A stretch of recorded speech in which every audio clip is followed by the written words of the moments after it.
Hey, and welcome to Matt and Jess TV. I am Matt And Roast. I'm Jessica Bun Bun. Welcome to our reaction and review for Black Mirror Season 7, Episode 6. This is USS Callister, Into Infinity, which I think the first big question is this the most anticipated episode of this show ever? Just because typically we have no idea what to expect going into an hour or an hour and a half of Black Mirror. Yeah, I mean, the original USS Callister, easily one of the fans' favorites. I absolutely love the original of Mhm. this. I love Jesse Plemons. He is one of my most favorite actors. So I loved seeing him back again. But I ended up at the end of this episode kind of wondering, did we really need this? And part of it is like, yeah, there was a lot of fun fan service in there. I Yeah. loved seeing Anjana back, who I really love from Demon 79, seeing Yes. her in the spaceship with the horns. I loved all that. I loved seeing Jesse back.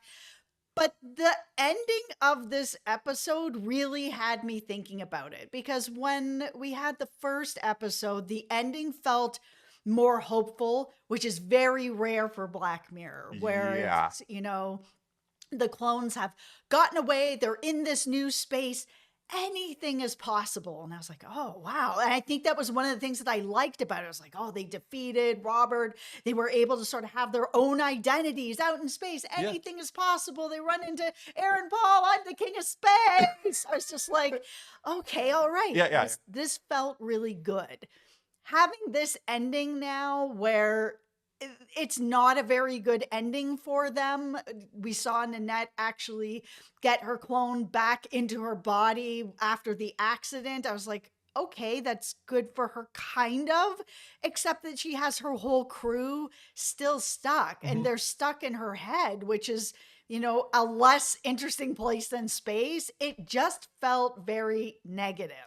Yeah, it's a weird ending that kind of makes me wonder, okay, well, do you have to do a third one of these at this point? Like, it's like, are They you, need to stop. yeah, are you going to leave it at this? But here's the comparison that I sort of have coming out of this is that for a lot of millennials out there like myself, like one of the biggest cinematic experiences that we ever had was going to see Jurassic Park in theaters because like the effects of it were so brilliant and mind-boggling, and it was just like an Yeah. ultimate you have to be there moment. Like Jurassic Park's not like one of my 3 favorite movies of all time, but it's probably in like my top 20, whereas the original USS Callister, yeah, it's not my favorite Black Mirror episode of all time, but it's in my top 10. Like it's a really good episode, but so much of it was about like that experience and being there and getting immersed in that world and the twists and the turns, and it's like going back to it now, it's kind of like watching The Lost World, the sequel to Jurassic Park, where you're like, okay, cool, there's dinosaurs and, there's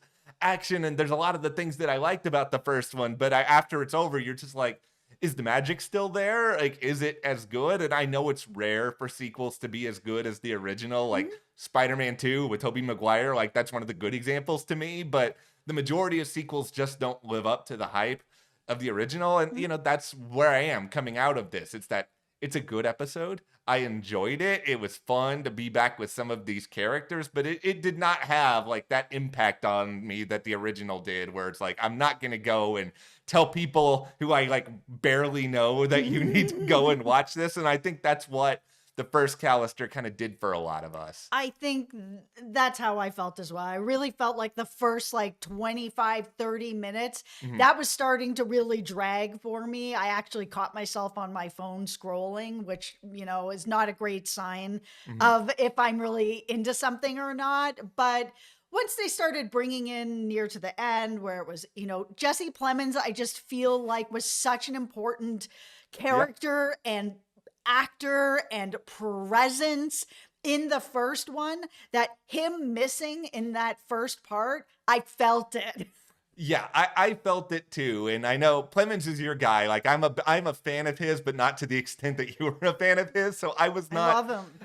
I didn't necessarily struggle in the first 20 minutes, but at the same time, it did feel like something was a little bit missing, and it did get better once he was there. And I think that a lot of the like last hour was exciting and action packed, but it's also like, okay, that is where you're leaving off. We'll talk more about that. But before we do, be sure to hit that subscribe button, because if you guys did not know, we have reviews up for the entirety of this Black Mirror season. I do think Yeah. overall this is a very, very good season, Mhm. especially since, like, yeah, there's a couple of episodes that I would say are good rather than great, but I don't think there's any duds. Like, I don't think any of these episodes are just straight up bad. No, I totally agree. So we do have all those episodes up here at the channel. Yeah. We are also covering here coming up The Last of Us. It's Yes. starting on Sunday. Dexter Resurrection, that's going to be coming up. Alien Earth also coming up here at the channel. So hit that subscribe button and follow us over on Patreon if you want to support us further. Right now we are wrapping up The Pit, which is Yeah. airing on Max. Bosch Legacy also in its final season. And right now we have a poll going on there for our Patreons on what we're going to be covering next over there. And the choices are Andor for Yep. all you Star Wars fans, Murderbot, which is coming up on Apple TV, and Yeah. Criminal Minds. So be sure to join our Patreon and help support us here at the channel. Thank you guys so much. We really, really appreciate that. Okay, so big picture. I mean, we'll start this by talking about how good it is to have Kristen Milioti lead another Black Mirror episode, because Yeah. we both loved her in The Penguin. It seems like she's one of those performers who a small group of people kind of knew. Like, I knew her first because of How I Met Your Mother, which I still have very many fond memories of, despite how trashy ending of it was. But she was great in that, and she's kind of become more and more prominent. And she was great once again as Yes. Nanette, who I think is just a really compelling, interesting character who just has to put up with a lot of just stuff that nobody should have to deal with. Yeah, she absolutely has put up with a lot. And I really loved her in Penguin. That was the first thing that I had, really got to know her more in, besides USS Callister, of course, but I was more watching for Jessie at that point. Yeah. But once the Penguin came out, I mean, she's incredible. She, to me, was the star of that show. Yeah, she was so good. And, it was good to get an update on where things are with her, what's going on here. But this does also bring me to a weird kind of counterintuitive question when it comes to this, because yeah, I don't think that we needed another USS Callister episode. Like, I agree with sort of the question you posed early on this video, but there's this other weird part of me that's just like, rather than make this a 90-minute movie, like, would this have worked better if you just sort of plucked it out of kind of the standard Black Mirror universe and just did like a 6-episode USS Callister show where you actually got to know more characters on the crew a little bit better, so that there was more weight behind everybody? We kind of got to see a better totality of Nanette's full life rather than just being in this existence. And I think I'm saying a lot of this as somebody who, I really like outer space. Like, I'm a big outer space guy, but I'm not necessarily like the quintessential nerd who likes every single outer space thing. Like, I really, really like The Orville, which had a not great first season, but was phenomenal after that. And it just feels like, kind of like with The Orville, there was potential to do just a lot of interesting sort of standalone things, building to something bigger here. I just don't think another episode in its form like this was the right choice to make. I also love outer space. I only have one tattoo, and it is outer space themed. Yeah. But the thing for me is more that we have a show here now, this episode, where it's a lot of supporting characters that are now in the leads. And because there isn't enough time to get to know everybody, like, there's a lot of characters still that I'm like, I just don't really know anything about. Like, okay, you're the intern, you run the front desk, you're the guy with the gym bag. Okay, what else is going on? So that by the time the guy with the gym bag is getting killed, I'm like, I barely knew you, except that you don't know how to put your gym bag under your desk. Yeah, and that's the weird thing about all of this, where it's like there are moments where this episode may have dragged, but it's also like, if you switch the format and make this into more of a traditional show, maybe the episodes are 45 minutes to an hour or whatever, you get to know all the characters more, and then every moment kind of hits a little bit better than perhaps what we had here. Yeah, it just felt very sad watching the beginning of this, because the ending of the last one, I was like, oh man, they are going into infinity. Anything is possible for them. They've gotten their freedom. awesome. This is going to be so amazing. To see that they're living like this, that's like, oh, it wasn't so great after all. They went from one bad situation Yeah. to another terrible situation. And now this episode ends in another terrible situation. It's kind of like, well, why did we go on this ride? So that I could feel bad, and then feel worse? Like, thanks.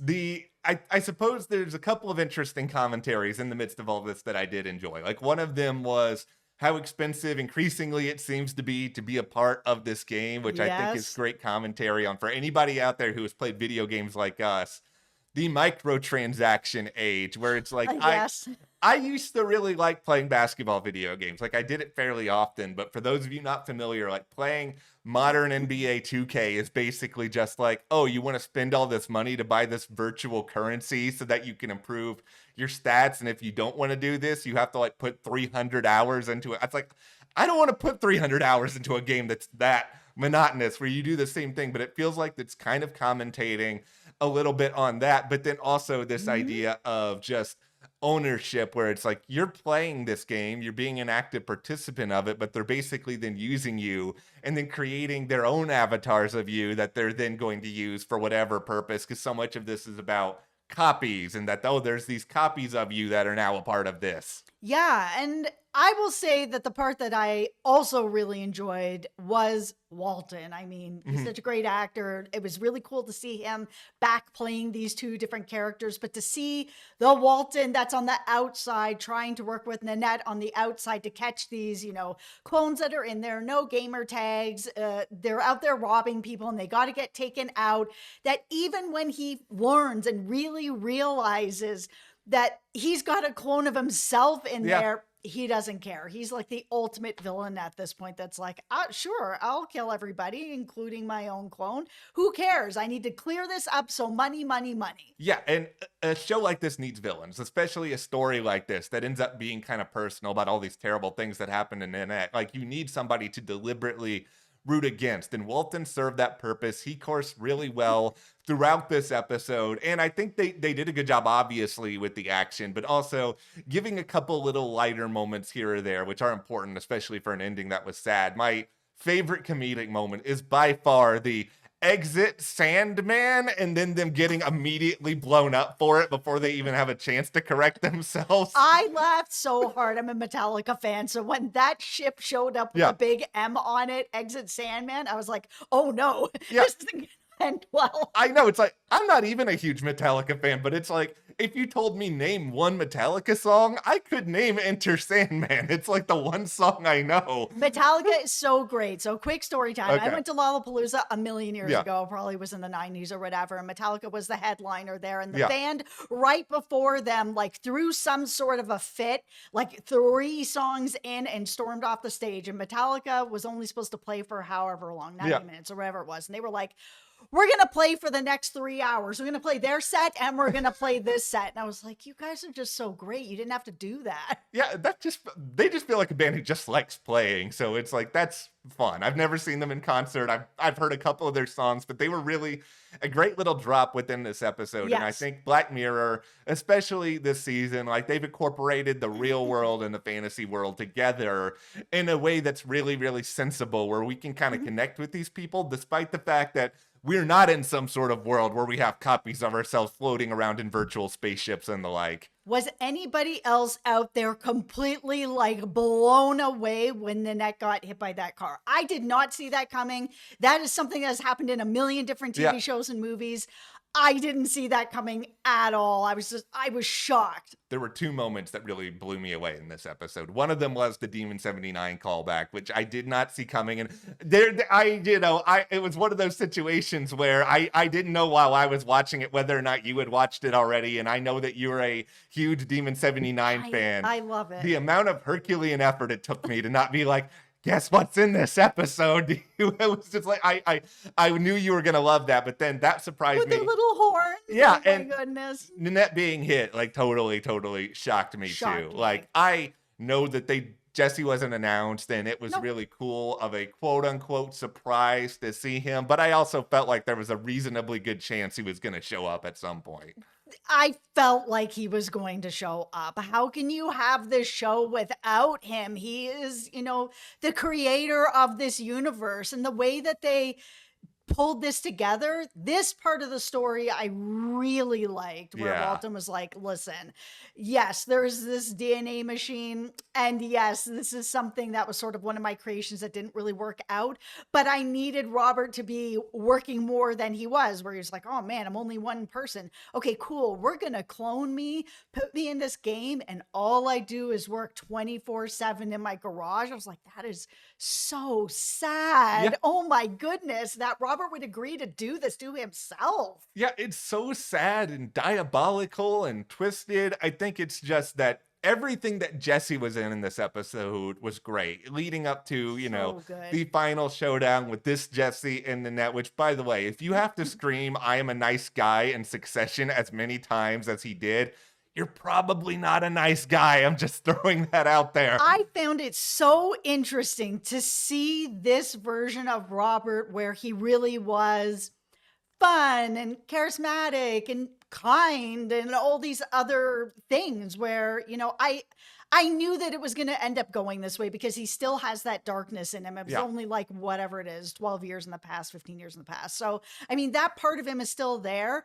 But then you also circle in the fact that he is this clone that has been there for, he's like, I don't even know how long. It's Yeah. been 10 years, 500 years. I don't know. I'm by myself all the time. All I do is Yeah. work. It's such a sad existence that I kind of understand why he was like, oh, maybe I'll just make a copy of you so you could be here with me. And like, we're getting along so well. Like, you have respect for me. I have respect for you. Yeah. Why is this not okay? Somebody did this to me. So is this not okay? Like, I kind of understood where that was all going. It is not okay. Yeah. You have to ask permission. But because that was never asked of him, and he has been isolated here where he's like, well, this is okay that it happened to me. So, like, why is it not okay to happen to other people? It's just a copy of you. What's the big deal? That I get where he's coming from. They established it well enough that that's somebody with no social skills, with no real social experience, that like he's probably going to ask that question. I think the way he reacts after she's basically like, no, that's Of not course. okay. Like Yeah. that's where things spiral, but it is just the situation where for a character like that, you at least have them to have like a tiny shred of believability so that you can kind of sense, okay, that's where this character is coming from. And they paid that off very well with this version of Robert. And it's just that the heart of USS Callister, which is ironic because we're talking here about the heart of Infinity, but that the whole heart of this whole story is the dynamic between Robert and Nanette. And so like Yes. having that there is obviously going to stand out versus the rest of the episode. I think the challenge with the sequel at this point is that it's hard to make anything else live up to that. And that's why the build up to it is just not as exciting as the actual moment was. That's the thing about it that made the first episode so good, because it Yeah. is the dynamic between the both of them where Nanette first shows up at work and she's just like, yeah, Walton, you're fine or whatever. But it's Robert Daly. This is the brains Yeah. behind it. I respect him so much. I care about the work he's done so much. I'm a fan of what you've done. And it's the rest of the office that starts to kind of get into her head and has gotten into Robert's head as well. That turns it all sideways. That when we get to this moment in this episode where she is there and she's seeing him working again, and he is very kind and nice. And it's like, oh, thank you, sort of thing. Like, I really appreciate that. And she's just like, I do appreciate the work that you did. It brings me back to that first episode where there is this real respect there for the work.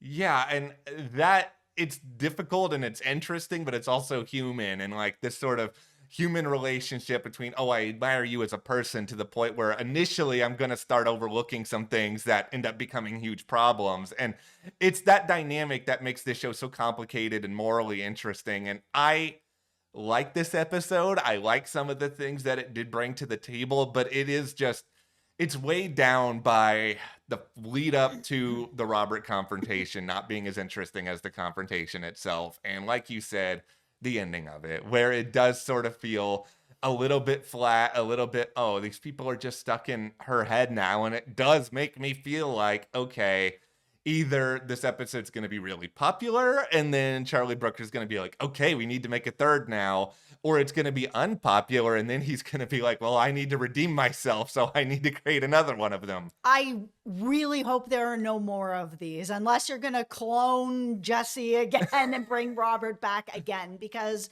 without the dynamic between Robert and Nanette, the show didn't work for me when it was just the crew and they're going through space and they're robbing people and it's just gameplay. I was like, yeah, it's okay, but it's not USS Callister. And what made that so special was that there was this relationship outside of work with Nanette and Robert, and this respect and this like admiration for what he had done, and that he still ended up doing this terrible thing to somebody who genuinely respected him and liked him and thought his work was great. And that's what made that show so special. So to go into this episode where all of that is missing for like 40 minutes or whatever, it was just kind of like, man, I am feeling that missing.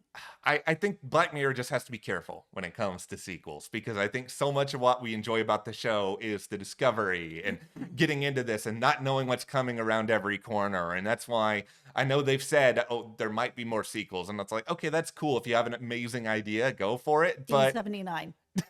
This was kind of a Demon 79 sequel, right? Not enough. Okay, well, that's where we are. Coming out of Black Mirror Season 6, we have made it through USS Callister into infinity. This entire season, this was a really, really fun journey, but let us know, did this live up to the hype? What did you think about this season overall? And why wasn't Aaron Paul there yelling, I'm the king of space? Like, if you're going to have some cameos in there, it's gotta be him. I mean, that was the ending of the first episode where he was basically like, get out of my space. And they were like, oh, fine, we're out of here. He's like, yeah, I'm the king of space. Where are you? Could they have had... Just put a wig on him or something to make him look different. Bring in Bryan Cranston, and then he can be like, I am the emperor of space, and then take it up and no. But, let us know what you're thinking. Hit that subscribe button for so much more coverage. The Last of Us this weekend. We're so excited for that. And you can support us further by joining our Patreon. That link is in the description. We are covering The Pit, Bosch Legacy. Like Jess said, we have a poll where you can vote on what we're going to be covering there next. Thank you to our patrons. Thank you. We'll see you here next time.